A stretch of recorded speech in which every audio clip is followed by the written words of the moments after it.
नमस्कार दोस्तों, ये वीडियो सिर्फ देशभक्त देखें।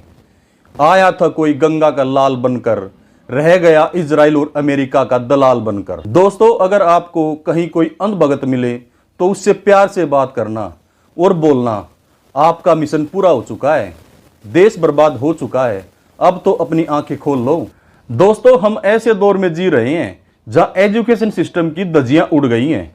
अभी आपको पता होगा, अभी हाल ही में नीट का पेपर लीक हो गया और लीक करने वाले कोई और नहीं, सत्ता में बैठे लोग हैं। जो लोग खुद अपनी डिग्री दिखाने से डरते हो, आपको उम्मीद है वो एजुकेशन सिस्टम को सुधार देंगे? मुझको तो कोई उम्मीद नहीं है। दोस्तों, अभी नीट का पेपर लीक हुआ था, किसी ने आवाज उठाई? जिन लोगों को आप फॉलो करते हो, किसी भी संत ने, किसी भी क्रिकेटर ने, कहां गया विराट कोहली, कहां गया रोहित शर्मा, कहां गया अमिताभ बच्चन? और जिन संतों को तुम सुनते हो टीवी में, उनके प्रवचन सुनते हो, कहां गए वो बाबा धीरेन्द्र शास्त्री बागेश्वर वाले, कहां गए अनिरुद्ध आचार्य? ये सब फर्जी हैं, ये आपके भले के लिए नहीं है। अगर ये लोग एक ट्वीट कर देना, सरकार पे दबाव पड़ता है। ये लोग कोई ट्वीट नहीं करेंगे क्योंकि सरकार के ही आदमी हैं, इनको अपना फायदा चाहिए। सरकार से सवाल पूछने की हिम्मत नहीं इन लोगों में। ये फर्जी लोग हैं, नकली लोग हैं, ये देशभक्त नहीं है। हमारे युवाओं के भविष्य के साथ खेल रहे हैं ये लोग। इस डोगी मीडिया ने तो सारी हदें पार कर दी हैं। वो इस नाकामी को भी छिपाने की कोशिश कर रहे हैं, मुद्दे को भटका देते हैं। नीट परीक्षा लीक हो गई, बेरोजगारी बढ़ गई, लोग भूखे मर रहे हैं, आने वाला समय बहुत खराब आने वाला है, लेकिन ये लोग बातों को घुमा देते हैं, जनता को गुमराह कर देते हैं। इन्होंने क्या बात बनाई पता है आप लोगों को? एक गोबर पात्रा है इनकी पार्टी में, वो बोला राहुल गांधी ने 54 देशों की यात्रा की है, 60 करोड़ रुपए का खर्च किया है। अरे भाई, जो असली मुद्दे हैं हरामी, उस पे बात करना, क्यों गुमराह कर रहा है जनता को? जहां से इस पात्रा ने यह डिटेल निकाली है, 60 करोड़ रुपए अपनी यात्रा पे राहुल गांधी ने खर्च किए हैं। अरे हरामी, तुम्हारी ईडी है, तुम्हारी सीबीआई है, तू खुद इंक्वायरी कर लेना, हर डिटेल वहीं निकल जाएगी और जेल में डाल दो अगर कोई कमी है तो। अरे मूर्ख क्यों बना रहा है पब्लिक को? असली मुद्दों से क्यों भटका रहे हो? अरे ईडी तुम्हारी, सीबीआई तुम्हारी, इंक्वायरी तुम करो ना, कोई कमी दिखती है जेल में डाल दो। इससे ज्यादा क्या कर सकते हो तुम लोग? कोई फर्जी केस लगा दोगे? पहले से ही राहुल गांधी के ऊपर 33 केस हैं, उसको कोई फर्क नहीं पड़ता। वो पढ़ा लिखा आदमी है, गलत काम नहीं करेगा, हर चीज का हिसाब रखता है वो। अब मुझको यह बता, 2014 से 2025 तक हमारे प्रधानमंत्री ने 59 देशों की यात्रा की है, 815 करोड़ रुपए का खर्च आया है। ये बताओ, उन यात्राओं से हमारे देश को क्या फायदा हुआ? ये डिटेल तो बताओ। दोस्तों, ये सब ड्रामे तो गोदी मीडिया के, डोगी मीडिया के लोगों का ध्यान भटकाने के लिए हैं। राहुल गांधी यात्रा से कोई मतलब नहीं है। अब आप ये देखो, तेल महंगा होने लग गया है। दोस्तों, पेट्रोल 3 रुपए महंगा हो गया। क्या आपको पता है और देशों में पेट्रोल सस्ता हुआ है? ऑस्ट्रेलिया ने 17 रुपए पेट्रोल कम कर दिया है, उन्होंने अपनी एक्साइज ड्यूटी कम कर दी है। नेपाल, एक छोटा सा देश, 2 रुपए पेट्रोल कम कर दिया और 12 रुपए डीजल के कम कर दिए। जर्मनी ने 17 रुपए पेट्रोल पर घटा दिए, 19 रुपए डीजल पर घटा दिए। ब्रिटेन में 100 पाउंड की राहत बिजली पर दी जा रही है। हमारे देश में क्या है? अभी इलेक्शन था, सब कुछ ठीक चल रहा था, इलेक्शन के खत्म होते ही सब कुछ महंगा। मोदी जी विदेश यात्रा पर बोल गए, भाई विदेश यात्रा मत करो, खुद 5 देशों की यात्रा पर चले गए। उनको कोई मतलब नहीं है, जनता को उसी के भरोसे पे छोड़ दिया। ऐसे ही कोरोना में किया था। मोदी सरकार से मेरा एक सवाल है, मार्च 2026 में 1,32,000 करोड़ रुपए का तेल खरीदा था, उसमें से हमारे देश में क्या हुआ पता है आप लोगों को? तेल कंपनियों ने 54,000 करोड़ का विदेशों में तेल बेच दिया, 140 देशों में। मोदी जी, तेल कंपनियां तो मुनाफा कमा रही हैं, लेकिन हमारी जनता पर इतनी किल्लत क्यों? उन्होंने तेल क्यों बेचा? जब हमारी पूर्ति पूरी नहीं हो रही है तो विदेशों में तेल बेचने की क्या जरूरत थी? यह कौन सी नीति है आपकी?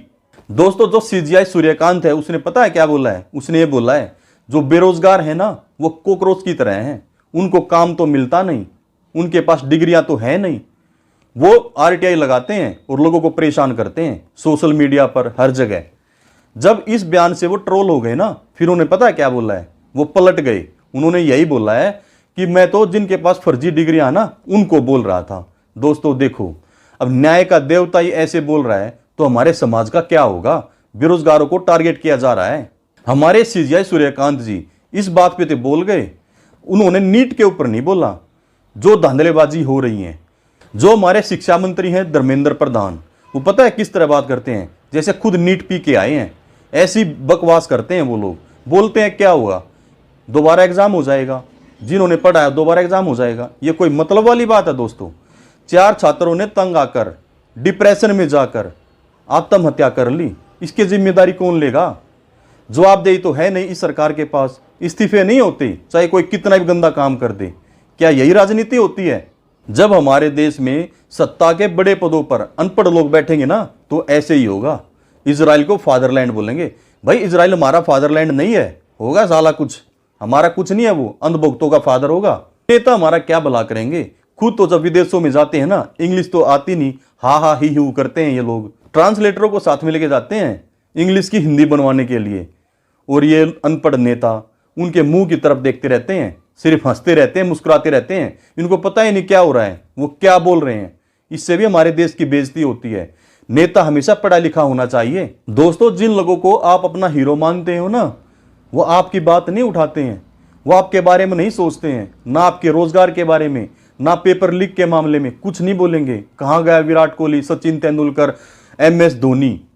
कहाँ गए हमारे संत बागेश्वर वाला अनिरुद्ध आचार्य? कहाँ गए वो फिल्म स्टार अमिताभ बच्चन? वैसे तो वो बोलता है भाई मैंने मर्द पिक्चर की है, मर्द तो ये लगता नहीं। कहाँ गया वो अक्षय कुमार जो पूछता था आम काट कर खाते हो या चूस कर? बेरोजगारी के मुद्दे पर नहीं बोलोगे तुम लोग? कहाँ गई वो जूही चावला? तो ये फर्जी लोग हैं। मैं तो इनको देशभक्त मानता नहीं जो आप लोगों की बात नहीं उठाते। अगर इनका एक ट्वीट हो जाए ना तो सरकार पर प्रेशर पड़ता है, सुननी पड़ती है। हमारे रुपए की हालत इतनी बुरी हो गई है, 96 पर पहुंच गया है, फिर भी इनको शर्म नहीं है। एक वो गंजा अनुपम खेर, जब रुपए कमजोर हो गया था 2014-15 में, मनमोहन की सरकार थी, तब उसने ट्वीट किया था बड़ी हालत खराब है। अरे अब गंजे अब क्या होगा तेरे को? अब क्यों नहीं बोलता? अपने बाप से डरता है या तेरे को रगड़ देगा मोदी जी? बोल तू। दोस्तों, आपकी आवाज उठाने वाला सिर्फ एक ही नेता है, वो है राहुल गांधी, जो हर बात पर, हर मुद्दे पर बात उठाता है। अरे इन लोगों से डरता नहीं है, आंख में आंख मिला के बात करता है, क्योंकि उसको पता है जनता ही जीवन है, जनता ही है जिससे वो प्यार करता है, उन लोगों के बीच में रहता है। दोस्तों, आपको एक बात और बता दूं, शायद आप लोगों का ध्यान नहीं होगा, हमारे मंदिरों में ना 25,000 टन सोना है और हमारी जनता के पास 18 से 20,000 टन सोना है। सरकार की नजर उन्हीं पे है। अब ये लोग देशभक्ति का नाम देकर उस मंदिरों के सोने को लूटेंगे, इनका यही प्रोपेगेंडा है। दोस्तों, एक और न्यूज सुनने में आई है, मोदी ने अपनी दोस्ती निभा दी अडानी के साथ। सुनने में ये आया है अमेरिका में अडानी 10 अरब डॉलर का निवेश करेगा, लगभग 15,000 नौकरियां देगा। उसने फ्रॉड किया था। और पता है वकील कौन है? डोनाल्ड ट्रंप का नजदीकी वकील है वो, जो अडानी का केस लड़ रहा है। मेरे ख्याल से मोदी जी ने तो अडानी को बचा लिया, लगता तो यही है। जो डील हुई थी अमेरिका के साथ वो सक्सेस हो गई है दोस्ती के लिए। दोस्ती पहले है हमारे PM के लिए, देश बाद में है। दोस्तों, एक बात बताओ, जब हमको सस्ता तेल मिल सकता है ईरान से, रूस से, तो हम वहां से क्यों नहीं खरीदते हैं? हमारे मोदी जी वहां से क्यों नहीं खरीदते हैं? जहां से महंगा मिलता है अमेरिका से, वहां से क्यों खरीदते हो? क्यों डरते हो? 56 इंच का सीना दिखाओ ना, क्या हो गया?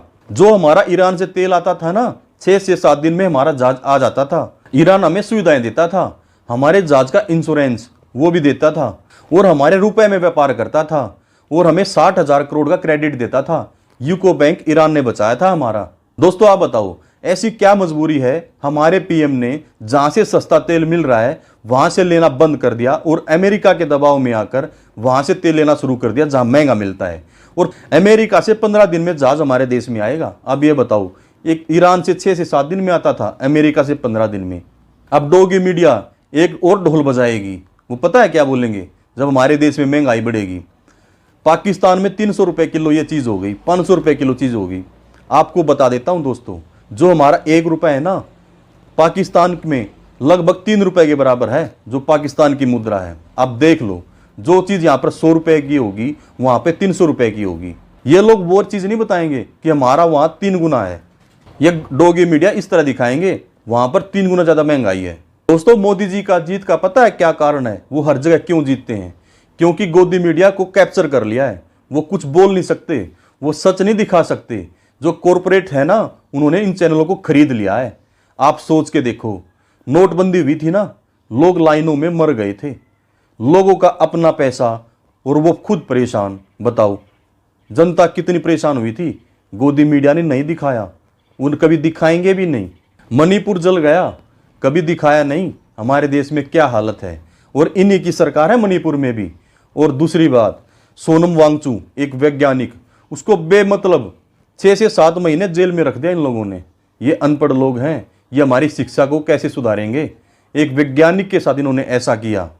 दोस्तों मेरी नज़र में तो ना असली नेता वही है, असली हीरो वही है जो आप लोगों का साथ दे। महंगाई हो तो महंगाई पे बोले, बच्चों के साथ गलत हुआ तो बच्चों के साथ बोले, हर जगह आवाज़ उठाए। महंगाई, बेरोजगारी, शिक्षा, स्वास्थ्य, हर जगह आप लोगों का साथ दे, आपकी आवाज़ उठाए। ऐसे फर्जी लोगों से सावधान हो जाओ। इतने सारे ये संत बैठे हैं, संत नहीं सरकारी संत हैं, ये फिल्मी एक्टर हैं, ये कुछ करने के नहीं हैं। रियल हीरो वो इंसान होता है जो आपका साथ दे। दोस्तों अगर आप मेरी बातों से सहमत हैं तो वीडियो को लाइक करें, चैनल को सब्सक्राइब करें। दोस्तों आपने पिछली वीडियो में मुझे बहुत ज़्यादा प्यार दिया, आप सबका बहुत बहुत धन्यवाद। नमस्कार, धन्यवाद, जय हिंद, जय भारत।